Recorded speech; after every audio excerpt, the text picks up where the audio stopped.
ဘေဘင်ရွာလေးသည်ညအချိန်မူတိတ်ဆိတ်ငြိမ်သက်လိုနေသည်ရေနံစီရှားပါးသည့်အတွက်ရွာအတွင်းရှိအိမ်များစုသည်မိခွက်ကိုစောစောညှိမ့်သက်ကအိယာဝင်နေကြပြီးဖြစ်ပေသည်အချို့သောအကြောင်းကိစ္စရှိသည့်အိမ်များသည်သာမိခွက်ထုံး၍နေလေရှိသည်ယခုဘေဘင်ရွာထဲရှိဥအုံ၏နေတွင်ဖြစ်ပေသည်အိယာဝင်နေပြီးဖြစ်သောဥအုံ၏နေဘေးတွင်မိမဖြစ်သူမဝတီတယောက်ဘေးတစောင်းလှဲရင်းကဒီလိုစကားဆိုလေသည်အကိုကြီးဘာတွေလုပ်နေတာလဲအိတ်တော်မလို့လေဘာဖြစ်လို့တော့ဝရီလေးရဲ့အဲ့ဒါတော့သိတာပေါ့ညုံမောင်ကိုဘာလို့လဲတွေနားတွေပေးမှလဲအကိုကြီးရဲ့ကိုမှလည်းသားလေးတယောက်ရှိတာကိုသူ့အတွက်ကြည့်ရအောင်မယ်လေသစင်းကိုအဲ့လောက်ကြည့်စရာလိုလူလားတော့တော်ယုံတင်းယုံဆိုတော်ရောပေါ့မိမကလည်းကွာညုံမောင်ကသစင်းမှမဟုတ်တာသူကအကိုကြီးတို့ကိုနှစ်ပေါင်းများစွာအကျိုးပြုခဲ့တာလေအဲ့ဒါတွေကိုတော့ပြန်ကြည့်ရမှာပေါ့အမလီအကိုကြီးရဲ့ညုံမောင်လုပ်တယ်ဆိုတာကိုရီကစံပေးလို့စီရတာမျိုးပါတော့အလကားလုပ်ပေးတာမှမဟုတ်ပဲအထူးဆန်းတွေလုပ်နေပြန်ပါပြီအဲ့လိုတွေးလို့မရဘူးလေကွာသူကြိုကြိုစားစားလုပ်ပေးလို့အကိုကြီးတို့တွေစီးပွားရေးတက်တာဒါကညင်းလို့မရဘူးလေမသိဘူးကျုပ်ကတော့သူ့ကိုအဲ့လိုလုပ်ပေးတာတဘောကိုမကြဘူးမိန်းကလေးပဲနှမျောတာကိုအကိုကြီးနားလဲပါတယ်ဒါပေမဲ့ဖြစ်တင်ဖြစ်တိုက်တာကိုတော့အကိုကြီးလုပ်ပေးရမှာပဲတော်စမ်းမှာပြောတော့ပြင်ချစ်တယ်နဲ့အခုတော့ကျိုးပြောစကားတခွန်းမှမအောင်ဘူးကျိုးကတော့သူ့ကိုချေလွန်းလို့အမေကိုတော့စွန့်ပစ်ထားခဲ့တာဒါတွေကိုအကိုကြီးနားလဲပါတယ်ကွာကဲအချိန်လည်းမရှိတော့ဘူးအိတ်တော့ဦးုံဒီထူမြတ်သာပြောပြီးနောက်ထပ်စကားမပြောတော့ပြီမဝရီဒီကဦးုံကြီးပခုံးကိုပုတ်လာပြီအကိုကြီးသုံးလေးခုမြခေါ်ပါတော့လဲဦးုံတံမှာပြန်ထူခြင်းမရှိလေရာမဝရီရဲ့အလိုမကျသောမျက်နှာသည်ရေနံစီမီကွက်လေးရဲ့အလင်းရောင်အောက်တွင်အတိုင်းသာပေါ်လို့နေပေသည်ထို့နောက်သူမသည်အိတ်နေသည့်ဦးုံဟာမျက်စောင်းထိုးကြည့်ကအိမ်ရောက်သို့ဆင်းသွားလေသည်ပြီးနောက်မောင်မဲနေသည့်အိမ်ရောက်တန်းလျားတွင်ထိုင်ကတယောက်တည်းစိတ်တူနေသည်ထိုအချိန်အိမ်ဝိုင်းထဲသို့လူရိပ်တရိပ်ဝင်လာသည်ကိုမြင်တွေ့လိုက်ရသည့်မဝရီတယောက်လမ်းဖြန့်သွားခဲ့လေသည်လွန်ခဲ့သောအချိန်များကဆိုလျင်ဦးအုံး၏အိမ်ဟာတစိမ့်မဆိုးထားနဲ့တော်ယုံလူရင်းမြင်ဝင်၍မရပေသို့ပင်မဲ့သူ၏အိမ်မှာအဆောင်များအားဘိုးတင်အိမ်တို့ပြောင်းရွှေ့ထားသည်မှာကြာပြီမို့ယခုကဲ့သို့လူစိမ့်ဝင်လာရခြင်းဖြစ်နိုင်သည်အမောင်ရိပ်ကိုအားပြု၍ဝင်လာသောလူရိပ်သည်အိမ်ရောက်တန်းလျားတွင်ထိုင်းနေသည့်မဝရီနှင့်မျက်နှာချင်းဆိုင်တွင်ဝင်ထိုင်လိုက်ကလေးတန်တိုးတိုးဖြင့်စကားဆိုလေသည်နေပါရီစိတ်ညစ်နေတာလေနင်ကဘာတူလဲအတင်ရဲလာကြီးလားငါနင့်ကိုတရင်ကောင်းလာပေးတာရှင်ဆရာစိုးတင်မလားဟုတ်တယ်ငါစိုးတင်ပဲဘိုးတင်ကိုဒုက္ခပေးနိုင်တဲ့ဆရာတယောက်ကိုငါတွေ့ထားတယ်သူ့နာမည်ကဥအကတဲ့ငါသူ့စီကိုသွားမှာသူကတကယ်ပဲဘိုးတင်ကိုဒုက္ခပေးနိုင်မှာမဟုတ်လို့လားပေးနိုင်တယ်သူ့အသက်ကဘယ်လောက်ရှိမှန်းတော့ခံမလို့မရနိုင်ဘူးသူကလျှို့ဝှက်ပြီးနေတာအစွမ်းကတော့အထက်လန်းဆရာကြီးတွေကိုတော့အသားလေးရှင်းနိုင်နေတဲ့လေဆရာစိုးတင်တေးကြရင်လှုပ်လိုက်လေကျမဘာကူညီပေးရမလဲအခုလောလောဆယ်တော့ဘာမှမလိုသေးဘူးငါဆရာကြီးစီကိုသွားအောင်မယ်ပြန်လာရင်နင်းဘက်ကသာကူညီပေးဖို့အသင့်ပြင်တာအဲ့ဒါလာပြောတာငါသွားတော့မယ်စိတ်ချပါဆရာစိုးတင်ပြန်လာမယ့်အချိန်ကိုကြိုးစောင့်နေမယ်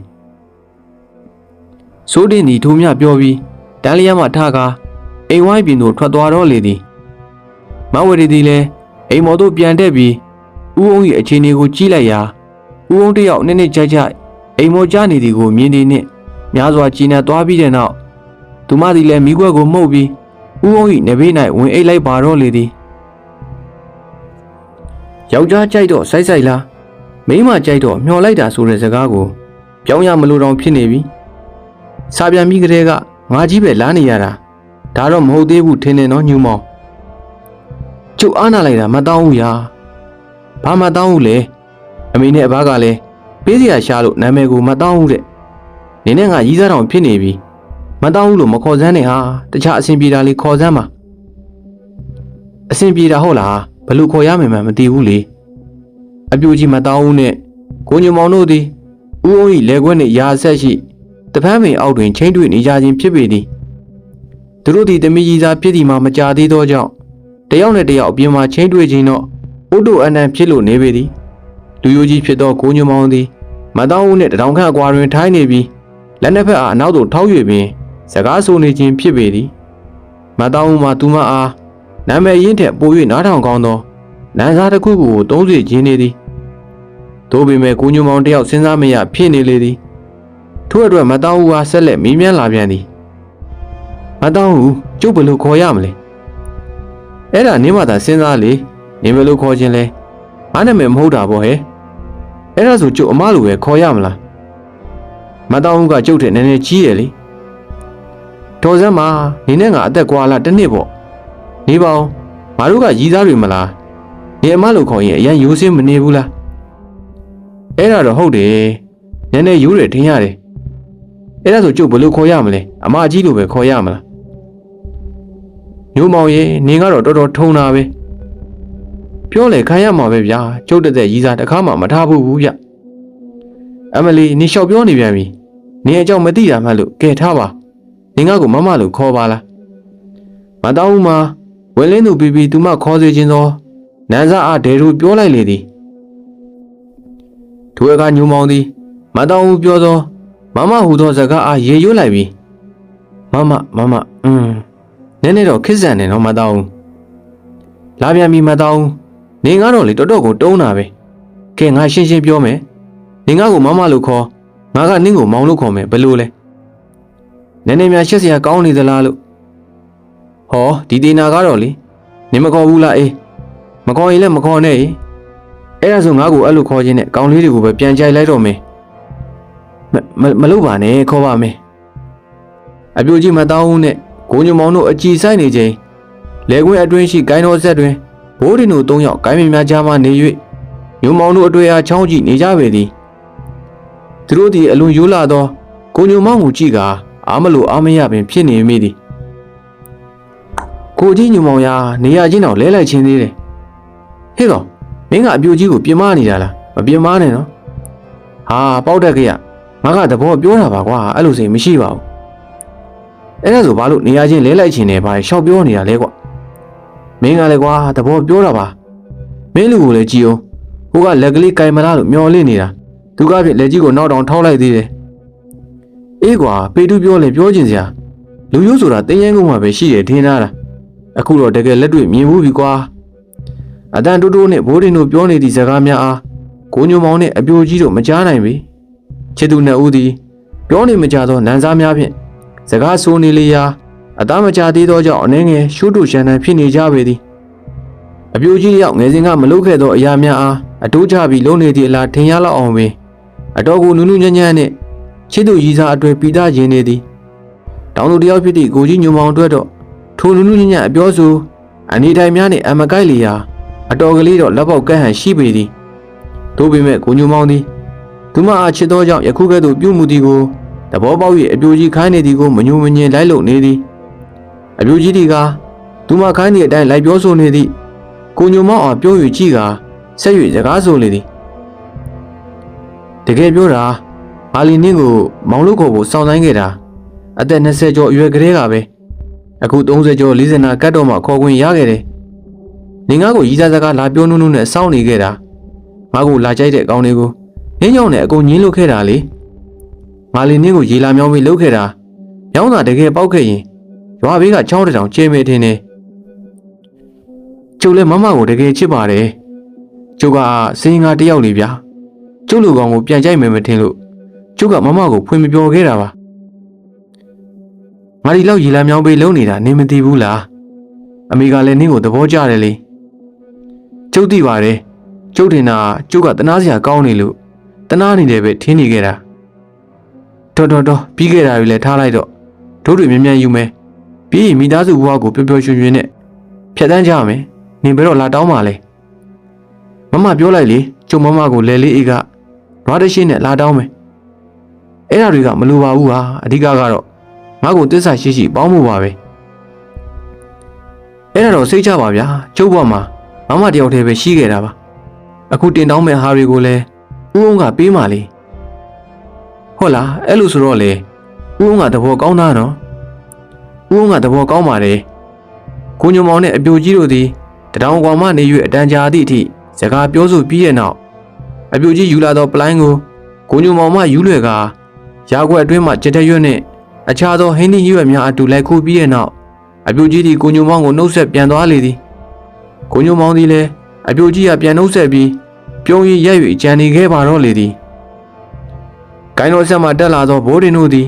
တဲတွင်ယူနီအိုတဲနေသည့်ကိုညိုမောင်ကိုမြင်သည်နှင့်မကြည်မနှက်နဲ့ဥစွာစကားဆိုလေသည်ဟာဗျာကိုကြီးညိုမောင်ကတော့အာရန်ကိုဗျာဟေ့ကောင်ဘိုးတင်မင်းတို့ကမဟုတ်သေးဘူးကွာတွေ့ချင်းစောင်းနေတွင်ငါဘာသာရင်နှွေးတဲနေတာဘာအာရန်ကိုလဲကွာမင်းတို့ကလည်းဘာရမှာလဲဗျဓမီကြီးသာချင်းတွေ့တာလက်ကလေးပကုံးလေးတော့ဖက်အောင်မှာပေါ့ဗျာအခုတော့ခမရဟာကမဟုတ်သေးဘူးဘိုးတင်စကားကြောင့်ညိုမောင်မျက်နှာပြက်သွားပြီးတော့မင်းတို့ချောင်းကြည့်နေတာလားအဲ့လိုလည်းမဟုတ်ပါဘူးဗျာကျုပ်ကပူလို့ကိုင်းတော့နားမှာနားနေတာအဲ့ဒါနဲ့အတန်ကြားလို့ကြည့်မိသွားတာမင်းတို့အဘိုးတွေပြောမနေနဲ့ကွာချောင်းနေတာမလားမင်းတို့ကြောင့်ငါကောင်းကောင်းသိတာပေါ့တကယ်ကောင်းနေပဲဟုတ်တယ်ဗျို့အပြိုကြီးပလိုက်နှလုံးနဲ့ဒီဘက်လာတာတွေ့လို့ကျုပ်ကနောက်ကနေလိုက်လာကြတာခမရဗျာအပြိုကြီးကိုပြောင်းကြီးများထေးနေလားမတူရဲ့မထီးရဲ့နဲ့ဘာလဲခမရအတုတ်ခံရမှာစိုးလို့လားဟာကွာမင်းတို့ကလည်းပေါက်တက်ခဲ့ရတယ်မကမတောင်းကိုမယူရသေးပဲနဲ့မထိမကန်ချင်လို့ပါကွာကိုညိုမောင်ကြီးပြောစကားကြောင့်ပေတို့သည်ဦးကောင်းအောင်ညှိပြလိုက်ပြီးဘိုးတင်နဲ့တာရီတို့ဟာပြစ်တင်ပြောဆိုလေသည်မင်းတို့ကောင်းတွေကငြိမ်သက်နေတဲ့ရေပြင်ကိုခဲပြေးချင်နေတဲ့ကောင်းတွေပဲကွာဘာတော့ပေတို့ရမင်းဘာပြောချင်တာတော့ဘာပြောရမှာလဲမင်းတို့ကိုကြီးညိုမောင်ကိုမဟုတ်ကဟုတ်ကတွေရှောက်မြောက်ပေးမနေနဲ့သူ့ဘာသာယူသားသားနေနေတာနေပါစီလားကွာမင်းကလည်းဒီလောက်ကြီးယူသားဖို့လိုလို့လားကိုကြီးသားကိုစီဆက်ဆက်မြဲမြဲရောက်လာတာကိုလေ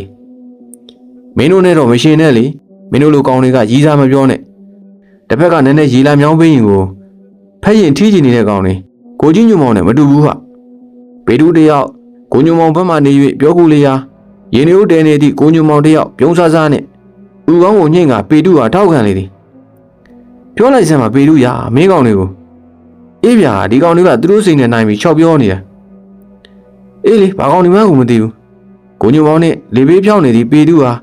တာရီမှမကြည်မနှက်ဖြင့်ကြီးလိုက်ပြီဟေးကောင်ပေတူဘာလဲမင်းကအခုမှကြီးကြီးကျယ်ကျယ်တွေချောက်ပြောနေတယ်အစောကတော့နေရချင်းလဲလိုက်ချင်တယ်ကွာဆိုဟေးအောင်မင်းဘာကြီးချောက်ပြောနေတာတော့ကွာဘာမှမပြောပါဘူးအမှန်တိုင်းပြောနေတာမင်းမပြောဘူးလားပြောကိုကြီးညိုမောင်ကလက်ကြီးကိုနောက်ကိုထောက်ထားလို့လူချင်းလဲလိုက်ချင်တယ်လေဘာလေးနဲ့မင်းမပြောခဲ့တာလေဟဲ့ကောင်တော့ပေတူတယောက်အတော်မျက်နှာပူလျက်ရှိသည်ကိုညိုမောင်ဒီကပေတူကလက်ညှိုးတစ်ဆက်ဆက်ထိုးပါဩလက်စားတယ်တော့မင်းကအဲ့လိုကိုမဟုတ်ပါဘူးကိုကြီးညိုမောင်အဲကောင်တာကြီးရှောက်စားနေတာကျုပ်ကအဲ့လိုပြောစရာလားဗျာပေတူတယောက်အသေးတိုင်းရှင်းပြနေချိန်ဘိုးတင်ဒီပေတူကြီးပကုံးကိုပုတ်လိုက်ပြီကိုကြီးညိုမောင်တာကြီးပြောတာမဟုတ်ဘူးဗျဒီကောင်ပေတူကဘယ်လောက်ယူသားတယ်ဆိုတာကိုကြီးညိုမောင်အသိကိုအဲ့ဒါဆိုလူချင်းလဲလိုက်မယ်ဆိုတာမပြောခဲ့ဘူးဟုတ်လားဟာပေါက်တက်ခဲ့ရဘယ်သူကလူချင်းလဲကျင်တယ်လို့ပြောရမှာလဲထင်တော့တင်ပါလေပေတူအဲ့လောက်တော့မဆိုးပါဘူးလို့လူကြီးလဲကျင်တယ်လို့တော့မပြောဘူးကိုကြီးညိုမောင်ကြီးကျုပ်တို့ကိုခမရကိုဆွဲထုတ်ပေးသူလူစားဝင်ကျင်တယ်လို့ပဲပြောတာမင်းမေကြီးတော့ဟဲ့ကောင်ဘိုးတင်မင်းသေးပြီဘိုးတင်ဒီထူထူပြောပြီးသေးနဲ့ဒါရဲနဲ့အတူတဲတွင်းမှာထွက်ပြေးသွားတော့လေသည်ပေတူဒီကလက်ကိုကာပြကမဟုတ်ဘူးအကောင်တွေရှောက်ပြောနေတာကိုကြီးညိုမောင်လုံးမယ်နော်မင်းတွေ့မယ်ငါတော့မထီးရမကန်ရဖြစ်နေတာမင်းကမှလည်းလူစားဝင်မယ်ဟောလားမဟုတ်ဘူးနေရာချင်းလဲလိုက်ချင်းတယ်လို့ပြောပြီးတာပါပေတူတယောက်အချင်းလေးမကောင်းတော့မှန်းသိ၍တဲတွင်မှခက်မြန်မြန်ထွက်ပြေးလာခဲ့လေသည်ကိုညိုမောင်မအဖြစ်တဲပြင်းထိလိုက်ကဘိုးရင်တို့ကမကြည်မနှက်နဲ့ဆဲဆို၍နေပါတော့လေသည်အဘကျုပ်ကိုခေါ်ရဆိုလို့လေအေးကွာလာထိုင်ပေတူနဲ့တာရေးကိုသူတို့အိမ်မှာကြံခဲ့တယ်ဗျအေးဟုတ်တယ်မင်းတို့ကိုအလိုလေးပေးစရာရှိလို့စစ်စစ်ကိုတွားရမယ်အဲ့ဒီမှာငါ့ကိုပင်ထားတာရှိတယ်တရက်ရံထဲမှာမြင်းတို့လည်းမရဘူးဆိုလားကွာအဲ့ဒါလေးတွားရှင်ပေးလိုက်အောင်အဖိုးခါကတော့200လောက်ရမယ်ထင်တယ်အဘကျုပ်စစ်စစ်ကိုတိတ်မတွားချင်ဘူးအဲ့ဒီမှာကျုပ်တို့နဲ့ပြဿနာတက်ထားတာရှိတယ်အစင်မပြေသေးဘူးဗျရဲ့အဲ့ဒါကကြာပါပြီကွာမေးတော့မေးနေလောက်ပြီအင်းပါအဲ့ဒါဆိုလည်းတွားလိုက်မယ်ဘယ်တော့လောက်တွားရမလဲဗျနောက်တစ်ပတ်လောက်မှတွားလဲဖြစ်ပါတယ်ဘိုးရင်တယောက်အဘဖြစ်သူဦးအောင်ဤနေတို့ရောက်နေခြင်းဖြစ်ပြီးဘက်လက်ကလထိုင်တွင်ထိုင်ရင်းကဆက်လက်တောင်းနေသည့်ဦးအောင်နှင့်စကားဆိုးနေသည်ညမကြသောအချိန်တွင်တော့အိမ်ပေါ်မှမဝရီဆင်းလာပြီးသူမသည်ပြုံးရွှင်သောမျက်နှာဖြင့်ရင်နွေးချမ်းအမိပကံများထဲထားသောလင်မန်းအားစပွဲကုံပေါ်တွင်တင်လိုက်ပြီးဘိုးရင်နှင့်မျက်နှာချင်းဆိုင်တန်းလျားတွင်လာထိုင်လေသည်ထို့နောက်သူမသည်ဘိုးရင်ကိုပြုံးပြကြီးလိုက်ကဘိုးရင်ငရမ်းချဖို့စီစဉ်ထားတာစားလို့ကောင်းတယ်အိမ်အတွက်လည်းအမထည့်ပေးလိုက်မယ်နော် ရတယ်အမကြီးအိမ်မှာရှိသေးတယ်ဗျအေးဒီနေ့ဝက်သားသွားဆွဲဖြစ်သေးလားတော်တယ်သွားလိုက်တာနဲ့မဆွဲဖြစ်ဘူးအမကြီးထင်တော့ထင်သားပဲအဲ့ဒါကြောင့်နင်တို့တဲ့ဝက်သားတွေဆွဲထားတယ်ယူသွားလိုက်အောင်နော်ဟုတ်အမကြီးဒါနဲ့ပြောရအောင်မယ်နင်းဘာကညူမောင်းကိုလဲလေးကနဲ့တော့အရှင်ပြမှာတီးတယ်မဟုတ်လားဟုတ်တီးတယ်လေအမကြီးဘာဖြစ်လို့လဲဗျဘာဖြစ်ရမှာလဲနင်းဘာဥစ္စာတွေဆိုတာတစ်ချိန်ညရင်နင်းဥစ္စာတွေပဲဖြစ်မှာလေနင်းအတွက်ရော်သွားမှဆိုးလို့ငါကမပေးချင်ဘူးအဲ့ဒါနင်းဘာကိုဘလို့မှပြောမရဘူးအဲ့ဒါလားရပါတယ်အမကြီးဟာကျုပ်တော့ကအဲ့လောက်လည်းမလိုပါဘူးအဘစိတ်ချမ်းသာသလိုလုပ်ပါစေဗျာအေးနင်းနဲ့နင်းအဘကတော့တားဖလို့မပြောရဘူးတယ်လီတန်နဲ့ပဲငါတို့ကြတော့မိမသားဆိုတော့တွေးရတာပေါ့အေးလေကာယကံရှင်တွေကဘာမှမဖြစ်ဘူးဆိုတော့လေငါလည်းဘာမှပြောစရာမရှိတော့ပါဘူးလေအကိုကြီးစိတ်ချမ်းသာရင်ပြီးရောထားလိုက်ရမှာပေါ့ကဲဘိုးတင်နေမနဲ့စကားပြောငါဝတ်သားတွေတွားထဲလိုက်အောင်မယ်နော်မဝရီမှာထို့သို့ပြောပြီးအိမ်မီးဖို့ကြောင့်မော်သူပြန်တက်သွားတော့လေသည်ဥပမာဖြစ်မိမဖြစ်သူကိုမင်းမော်ပြကအခုမှပဲနိုင်သွားတော့တယ်ကွာမင်းအမကြီးကအာညုံမောင်းကိုလဲနေနွားပေးမှတိတ်မကြည့်ဘူးဖြစ်နေတယ်မင်းအတွက်မကြံမှာဆိုးလို့တယ်လေကျုပ်တွေဘာမှမလိုပါဘူးဗျာအဘတို့ဘာသာအစဉ်ပြေရင်ပြီးတာပါပဲကျုပ်ကအဲ့လေတွေရတာလည်းစိတ်ဝင်စားဘူးဗျလဲလည်းမလုပ်တတ်ဘူးအဲ့လိုလည်းမဟုတ်သေးဘူးငါကောင်ရငါလည်းအရွယ်ရတုန်းကအဲ့လိုမြင်ခဲ့တာပဲအသက်ကြီးလာတော့အမြင်ကပြောင်းသွားတယ်ကွာကိုမလုံးချင်တော့မှတီးစားလေးပါလေးခြားထားလို့ရတာပေါ့ကွာဝမ်းစာအတွက်မပူရဘူးအဲ့ဒါတွေနောက်မှပေါ့အဘရအခုတော့ကျုပ်စိတ်ဝင်စားသေးဘူးဗျအဘလည်းအလုပ်တွေပြန်လုပ်နေပြီဆိုသူများမျက်ရည်ကြီးပေါက်ကြတဲ့အလုပ်မျိုးတော့မလုပ်မိစေနဲ့နော်မင်းကလည်းကွာငါသိပါတယ်တတိမမှုခုမမြင်တဲ့အဘကြီးကျုပ်ကအဘကိုအဲ့လိုဖြစ်မှဆိုလို့တတိပေးရတာဘိုးရင်းနဲ့ဦးအောင်တို့စကားပြောနေချင်းမဝရီဒီအုပ်ကလေးကိုကင်ပြီး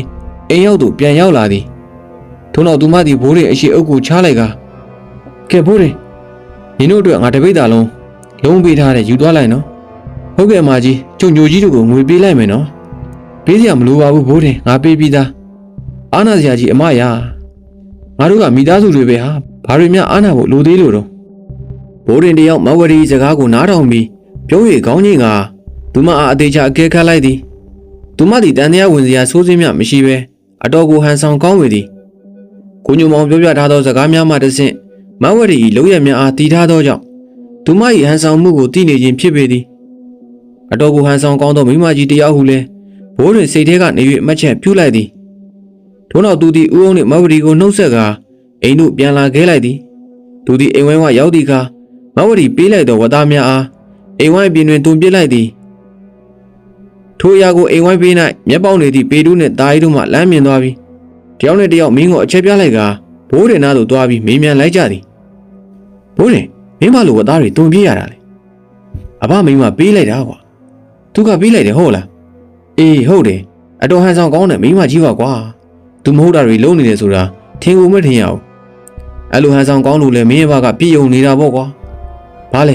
ဲမင်းကိုအစိတ်ခတ်လိုက်မှကြောက်လို့တွင်ပြစ်တာမလားအေးဟုတ်တယ်ငါလည်းပေါ့ပေါ့နေလို့မရဘူးလေကွာမင်းတို့သိရတဲ့အတိုင်းငါဘမိန်းမကယုံလို့ရတာမဟုတ်ဘူးသူဘာတွေကြမ်းနေလဲတော့မသိဘူးတကူကူတော့ကြမ်းနေတာကွာတကယ်ကိုရှာနေခွားနဲ့မွေရောက်မှကြီးပါကွာအခုသူကသူတော့ကောင်းလို့ဘာလို့လုံးနေတာဟိငါဘကတော့ပြည့်ုံတော့တာပေါ့ကွာအေးငါတို့ကိုကြီးညုံမောက်အတွက်တတိထားပေးရလိမ့်မယ်ကိုညုံမောင်ကြီးပြောပုံရဆိုရင်မင်းဘမိန်းမကလိုတာမရလို့ကိုကြီးညုံမောင်ကိုကြည်ဖို့မရဘူးနော်မကောင်းတာမကြံဘူးလို့ပြောမရဘူးပြီးတော့ကိုကြီးညုံမောင်ကအပြိုကြီးနဲ့ချက်ချင်းကောက်ယူမယ်လို့တော့သူတော်တော်ဒေါဘွားနေမှာဒါနဲ့မင်းဘကမင်းကိုဘာခေါ်ပြောတာလဲဘေးတို့မှထိုးထိုးမေးလိုက်သည့်အခါဘိုးတင်ဒီအုပ်ကိုကိုင်းပြီးအိမ်ဝိုင်းတွင်ဝင်လိုက်ကသူ့နောက်မှာလိုက်လာတော့ပေတူးနဲ့တာအေးကလက်မကြည့်ပါပဲပြန်ပြေးလိုက်သည်စစ်စစ်ရွာကိုလွတ်တာကွာအဲ့ရွာကသူ့ကိုပင်ထားတာငါကသူ့ကိုစားတွားရမှာစစ်စစ်ရွာကိုဟုတ်လားဖြစ်ပါမလားကွာကိုကောင်တွေကိုတို့ကတမထားတာဒီကောင်တွေမေးမှမဟုတ်တော့ဘူးကြားတော့ကြားပါပြီကွာတွားကြည့်တာပေါ့အချိန်နေမကောင်းတော့လေနောက်ကြတဲ့ခြေတော့တွက်ဆက်ပေါက်ပဲလုံးရမှာပေါ့ပြေးရအောင်မလားကွာဒါဆိုဘင်းနေသွားမှာလဲတပတ်လောက်တော့လိုပါသေးတယ်ကွာမင်းတို့ဘိုင်းချက်ထားလေရွာပြင်ချောင်းကနေငါသွားမြတာနည်းနည်းရခဲ့လို့ခရမ်းညင်သီးလေးနဲ့ချက်ထားတယ်အေးကောင်းသားပဲကွာဒီလိုပြင်ဘိုးတင်တာကြီးနဲ့ပေတူးတို့၃ယောက်ဒီစကားပြောနဲ့အိမ်ပေါ်လေးသို့တက်သွားကြပါတော့လေသည်ဒီနန်ကြီးဝါနေသည့်ကျုံလုံးတန်ကြီးများမှာလူကြီးတစ်ဖက်ခန့်ကြီးမာလွန်းလာပေသည်ထိုကြီးမာသောတန်ကြီးများဖြင့်တိဆောက်ထားသည့်အင်ကြီးပိုင်ရှင်မှာအောင်လန်းပညာနှင့်တိုင်းပညာရက်ကိုပိုင်းနိုင်စွာတကြွနာသောဥပညာပင်ဖြစ်ပေသည် ဥပညာအောင်လိုက်ပညာတတ်သည့်ဆိုခြင်းကိုယင်းနေ့သူအချို့သာသိကြပြီးသူသည်တိုင်းဆေးစရာကြီးတစ်ယောက်အဖြစ်နာမည်ကြီးလေသည်အင်းကြီးသည်အိမ်တော်ကောင်းလေးဖြစ်ပြီးအုတ်ချုပ်ပြားများအားမိုးထားလျာဖျားသုံးစုရွာတွင်တော့အတော့ကိုထူးခြားသည့်အင်ကြီးတစ်လုံးဖြစ်ပေသည်အင်ကြီးလေကားမှာကျွန်းလေကားဖြစ်ပြီးကလုံးများထိုးထားသလိုတကားများနှင့်ပြတင်းပေါက်များမှာလည်းရေနံကြီးတို့ဖြစ်ဝါနေသည်အင်ကြီးမျက်နှာစာတွင်တော့ဆင်ဝင်ရှိပြီးယခုထိုးဆင်ဝင်အောက်တွင်တော့ဇဝတ်တန်လျာတခုံရှိနေက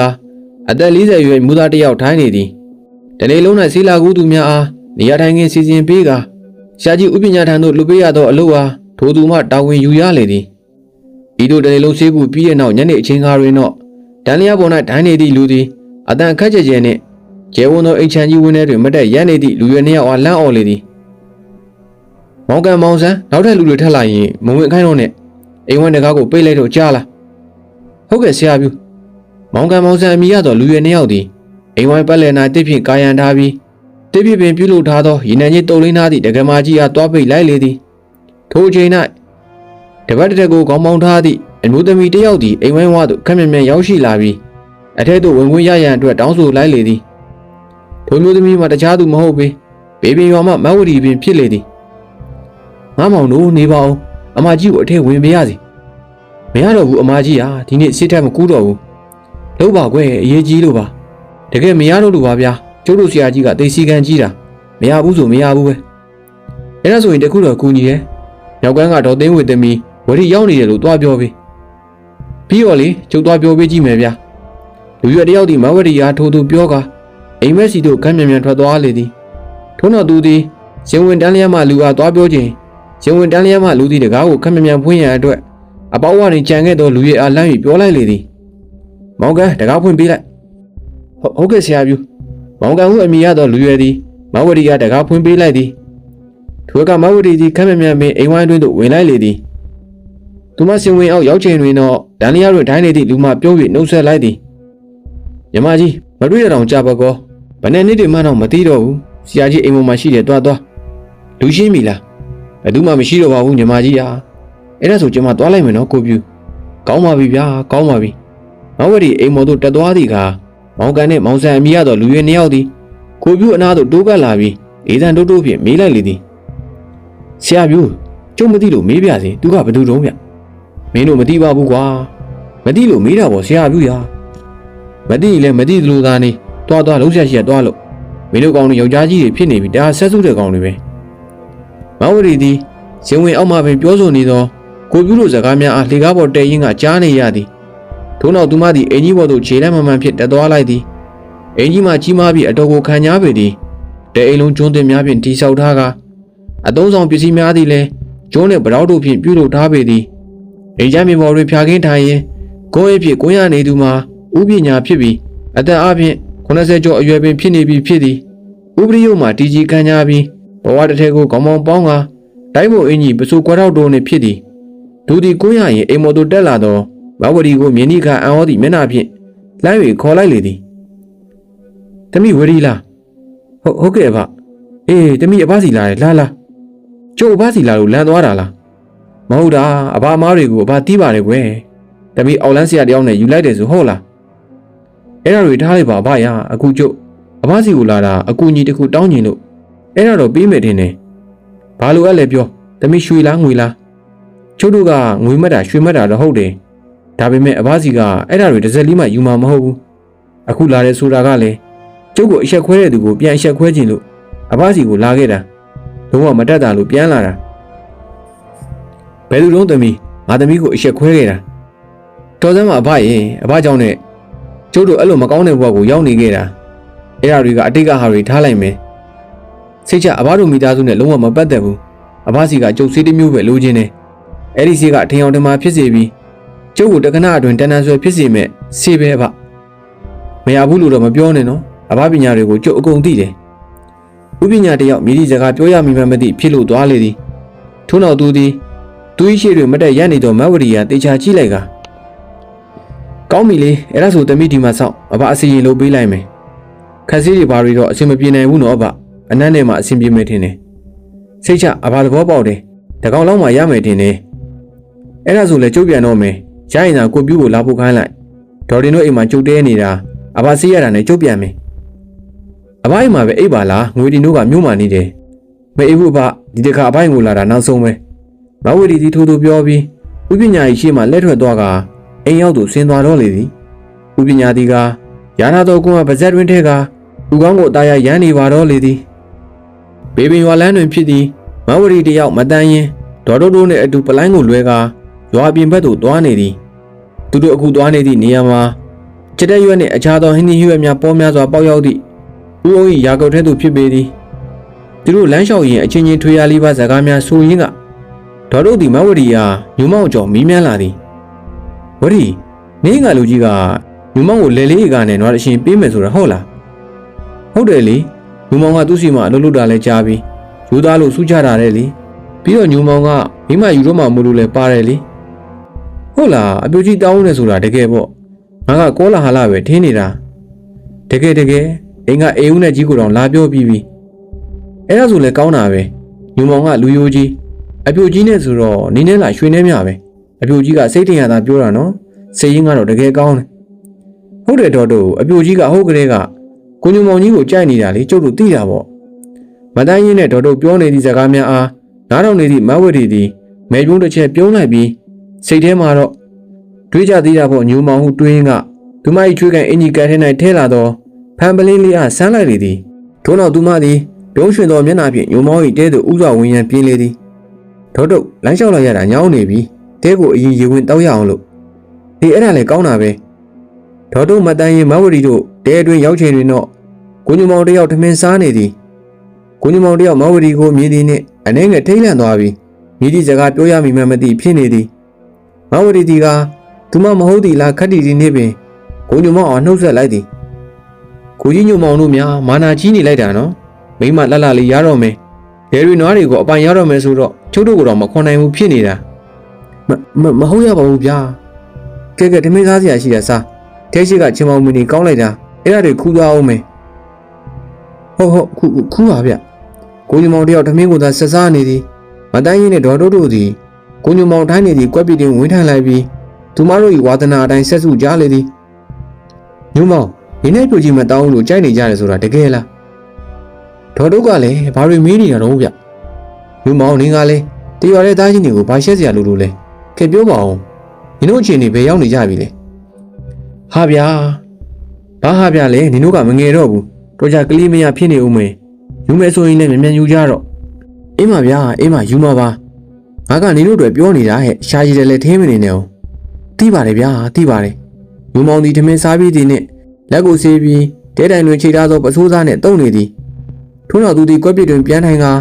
မဝရီကစကားဆိုလိုက်သည်မဝရီကျုပ်ဘာလို့ပေးအောင်မလဲဗျရတယ်ကျုပ်တို့လည်းဟင်းရွက်ခူးပြီးရနဲ့ပြန်တော့မှာကိုညုံမောင်ခဏမေးမလားလို့မေးချင်မေးလေဟုတ်ကဲ့ညုံမောင်ဒီထို့သို့ပြောပြီး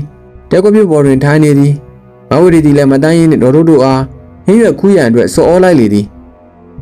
ကဲဒေါ်တို့နဲ့မတန်းရင်ကျုပ်တို့ဟင်းရွက်ခူးပြီးရနဲ့ပြန်ကြရအောင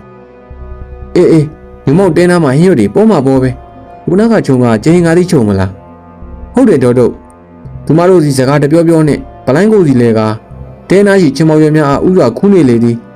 ထို့သောဟင်းရွက်ခူးနေရင်မဝတီသည်သူမလွယ်ထားသောပလိုင်းအားမြေပြင်တွင်ချလိုက်ကကဲဒေါ်တို့နဲ့မတန်းရင်ခူးထားကြအောင်နော်ကျုပ်တဲပေါ်ရီပြန်တောက်လိုက်အောင်မယ်အေးချင်းမောင်ခူးပြီးရင်ကျက်တဲ့ရွက်သွားခူးရအောင်ကျက်တဲ့ရွက်ကိုကျုပ်ပြန်လာမှပဲသွားခူးရအောင်နော်ဒေါ်တို့အေးပ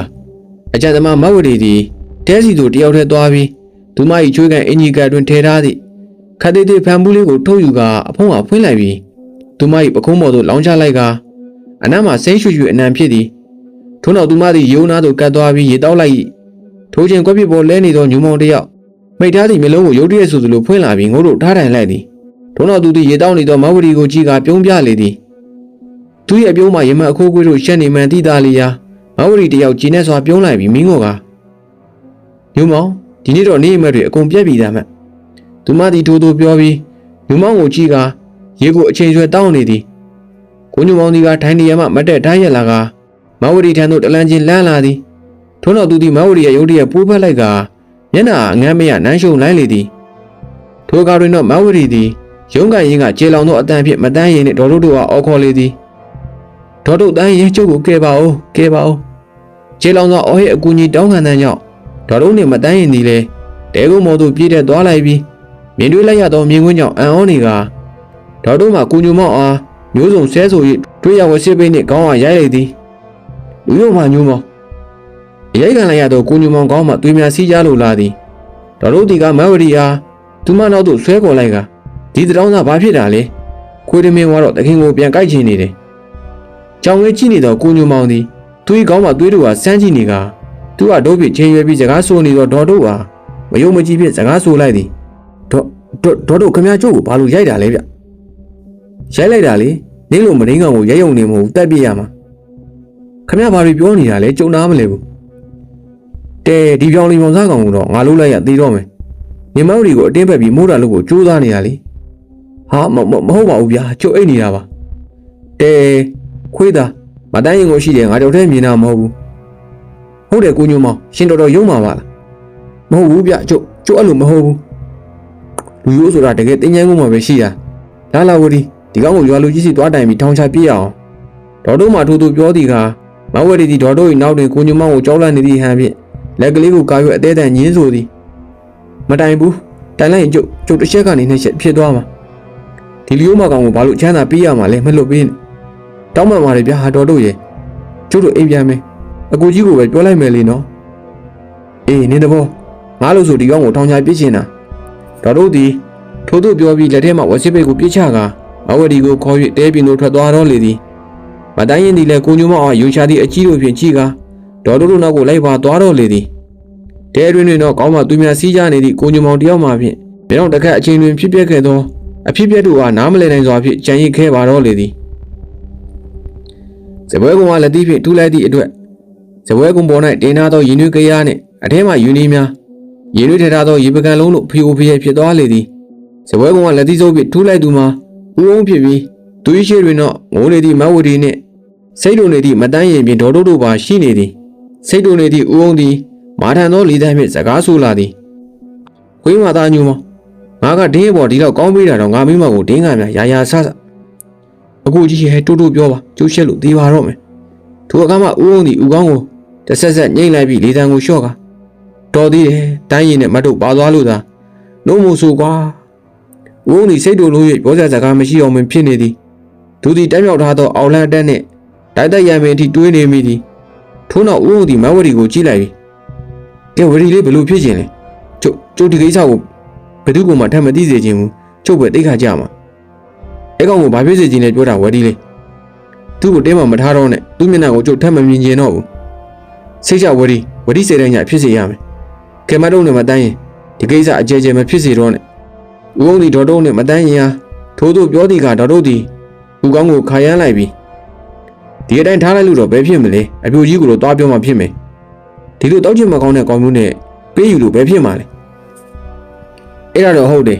ဒီကောင်ကြောင့်မတောင်းဘူးကိုတွားပြောရလိမ့်မယ်ဒီကောင်ကိုရွာလူကြီးမတိုင်တာနဲ့တင်အတော်လွန်လာပြီကဲကျုပ်တို့တွားအောင်မယ်စိတ်ဆိုးဒေါသထွက်နေတော့ဒေါ်တုတ်သည်မတန်းရင်ကိုခေါ်ကားဦးအောင်ရဲ့အိမ်ဝိုင်းတွင်းမှထွက်သွားတော့လေသည်အိမ်ဝိုင်းတွင်းနေတော့ဦးအောင်တယောက်သူ၏မိမဖြစ်သူကိုချော့မော်ပြီးကြံရင်နေခဲ့ပါတော့လေသည်ဟာကိုကြီးညို့ကခမက်ကောင်းပါလေတွေးတွေနဲ့ဘလို့ဖြစ်တာလဲဗျာတဆိုးစာဖျဲစမ်းမှာဟာခေါင်းကိုစီးပြီးလို့ရအောင်ဘိုးရင်းနဲ့လမ်းမတို့နှစ်ယောက်သည်ညိုမောင်အပြောစရာရှိ၍တဲသို့လာခြင်းတဲခွက်ပြင်း၌ခေါင်းမှာသွေးများစီးကြနေပြီးငင်းငငိုင်ထားနေသည့်ကိုညိုမောင်ကိုမြင်လိုက်ရတဲ့ဖြင့်ဘိုးရင်းနဲ့လမ်းမတို့နှစ်ယောက်သည်ပဆိုးစားဖြင့်စီးပေးထားလိုက်ကြသည်ထို့နောက်သူသည်ညိုမောင်ကိုပကုံးကိုကိုင်းလို့ပြီးမင်းမြန်မြန်သည်ကိုကြီးညိုမောင်ခမက်ဘာဖြစ်တာလဲပြောစမ်းမအောင်ဗျာခမက်ကိုဘယ်သူရိုက်သွားတာလဲ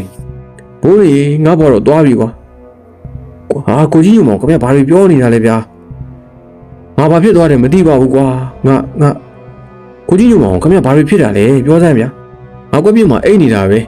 ငါတတိရလာတော့ငါဖက်ထားတာမတ်ဝရီကွာပြီးတော့ဒေါ်တို့နဲ့မတန်းရင်တို့ရောက်လာတယ်ဒေါ်တို့ကငါကောင်းကိုရိုက်မှငါတတိပြန်ဝင်လာတာဒါပေမဲ့ငါနောက်ကျသွားပြီငါအိမ်မက်တွေပြက်ပါပြီကွာငါတကယ်ဘာမှလုပ်တာမဟုတ်ရပါဘူးကွာခမက်ပြောချင်တာခမက်မတ်ဝရီကိုဖက်ထားတယ်လို့ပြောချင်တာလားအဲ့ဒီတဲ့ပိုးတယ်ဘိုးတယ်ငါမပြောထွက်ဘူးကွာငါတကယ်ကိုမသိတာပါကိုညိုမောင်ကြီးပြောစကားများကိုနားထောင်နေသည့်ဘိုးတယ်နဲ့လမ်းမသည်တိတ်နားမလဲတော့လေ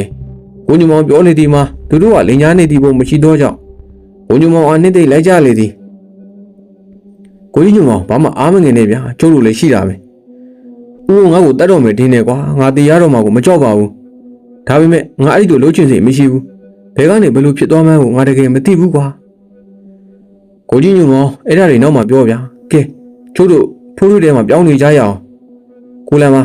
ခင်ဗျရွာကိုပြန်ဗျာဘေးတို့နဲ့တာရဲကိုပြန်ခေါ်ပေးပြီးတော့ကိုပေါတူကိုခင်ဗျသိတယ်မလားသူ့ကိုကျိုးပါတဲမှာလဲနေဖို့ပြောပေးဗျာနော်ဘိုးတွေမှာမာစရာရှိသည့်များကိုလမ်းမအားမှာကြားလိုက်လေသည်သူတို့နှစ်ယောက်ကအဓိကလိုင်းကိစ္စမှာအပြိုကြီးမိခင်ဖြစ်သူသည်ဓမိဖြစ်သူဟာကိုညုံမောင်နဲ့သဘောတူကြောင်းမြန်ယူစေခြင်းဖြစ်ကြောင်းအားလမ်းမကတည်င်းပေး၍လာပြောကြခြင်းဖြစ်ပြီးယခုထိုဝမ်းသာစရာစကားတည်င်းမပေးမီမှာစေမချမ်းမြေစရာကိုညုံမောင်၏အဖြစ်ကြောင့်ဒုက္ခိစာမပြောပြကြတော့ပေထို့နောက်ဘိုးတင်သည်ကိုညုံမောင်အတွဲ၍တဲပြင်းတို့ထွက်လိုက်သလိုလမ်းမသည်လည်းခက်မြမြန်မီရွာသို့ပြန်သွားတော့လေသည်ဘိုးတင်၏စိတ်ထဲတွင်တော့နောက်ဖြစ်ပေါ်လာမည့်ပြဿနာများကိုတွေးမိကာတပြင်းကိုချားနေမိပြီးသူယုံကြည်သောကိုညုံမောင်ဘက်မှရက်တည်မိဟုဆုံးဖြတ်လိုက်ပါတော့လေသည်